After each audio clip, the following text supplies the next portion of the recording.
amarnos tanto, hoy quedan desencantos. Se esfría tu mirada y salado tu llanto. Me duele el corazón de tomar la decisión del adiós. Me acusas de culpable, que yo quise engañarte, que todos los problemas fue por mi mal carácter. Pero solo Dios sabe que tengo la razón de todo lo que pasó. Y aquí estoy rompiendo un contrato de lo que fue amor, que firmamos tú y yo.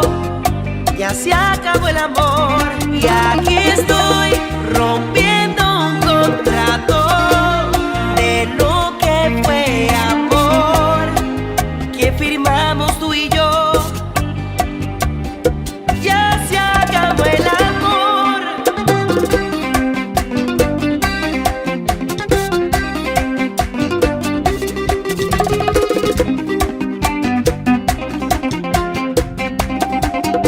Mi juventud perdida en aguas de tu vida, momentos que pasaron, recuerdos que se olvidan, un sueño derrotado, una fotografía que abre más mi herida. Solo deseo que seas feliz, y aunque no quieras siempre vivirás en mí, ya que no queda nada de lo que sentí por ti. Y aquí estoy rompiendo un contrato de lo que fue amor, que firmamos tú y yo.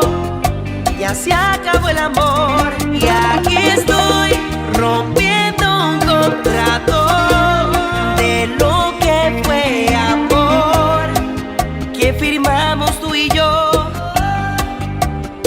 Ya se acabó el amor.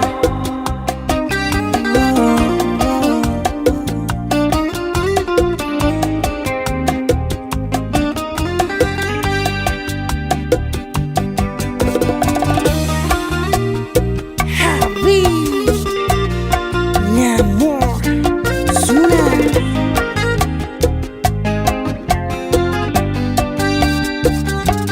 Y aquí estoy rompiendo un contrato de lo que fue amor, que firmamos tú y yo.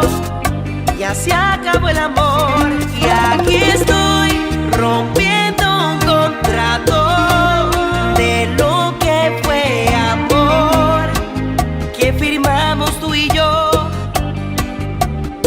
Ya se acabó el amor. Admito la demanda y en consecuencia declaro el divorcio del señor Humberto Peña y la señora Hilda González por la causar injurias graves, declarando la culpabilidad del señor Peña. Quedan divorciados.